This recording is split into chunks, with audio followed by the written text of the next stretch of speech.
Good morning, my friends. All of those that love me and all of those that think I'm crazy and I've lost my mind. Good morning to all of you. It's Sunday morning. Church was so good this morning. So good. Our preacher, John Hagee Sr., knocked it out of the park. So good. Cornerstone Church, San Antonio, if anybody's interested. Oh, really good today. Okay, today happens to be my friend Philly's birthday. And Philly never watches me, but happy birthday anyway, my Philly. Today's devotional is called Talk is Cheap. Mark 7:6. These people honor me with their lips, but their hearts are far from me. You know people like that? You know people who can talk it, but you know what they do in their lives on a day-to-day basis that is completely, totally opposite of what the Bible teaches? Oh, it's hard for me to be close to people like that. It's like either you believe it or you don't. You can't live in two worlds. The Bible says you can't have two gods because you'll love one and hate the other. You can't serve two gods. So, yeah. Let's see what the author has to say. I'm noticing there's a light burned out right up above me here. It's like, maybe that's why the light is so bad in here. Duh. I'll go down and get my husband when I get through with this devotional. Okay. Blah, blah, blah.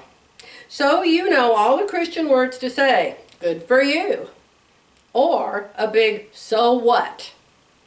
The truth is that just saying Christian words does not mean you are honoring or serving God.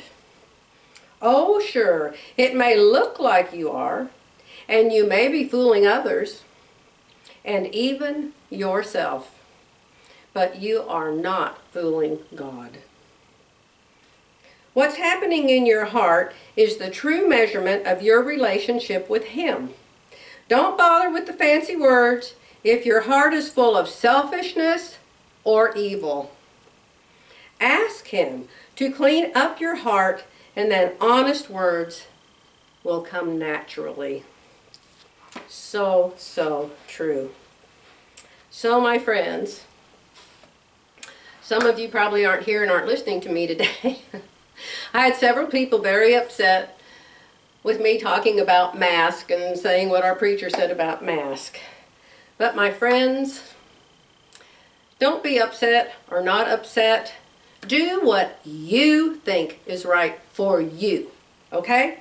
That's all any of us can do, is do the best we can do with the knowledge we have and the beliefs that we have. Only what we know can direct us in our daily activities. I would say there's way more people that agree with me than those that don't. And it's not just me, it's the doctors and the nurses and the officials that I have heard say these things, and preachers, those people.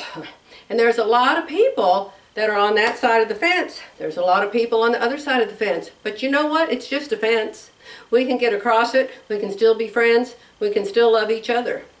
And if you were to see me somewhere on a personal relationship, let me see, what would that be like? Maybe we met for lunch somewhere, or maybe I saw you in a parking lot, and if I saw that you had a mask on, I always have one in my pocket. I have them in my car. Jerry has them in his car. We have bags of them. I would definitely say, oh, Jerry, look, they're wearing masks. Let's put ours on. Yes, I would respect you. Yes, I would honor you believing that the mask is somehow helping. In truth, according to the doctors and the nurses, even the ones they wear in the hospitals that they wore all along years and years ago, even those don't prevent germs from getting through. Okay? So even though we truly believe that masks don't help, if you think they do, and I'm your friend, and I'm around you, I will wear my mask. Okay? So please, don't say, oh, you just hate people, you just don't care. That isn't true, my friends.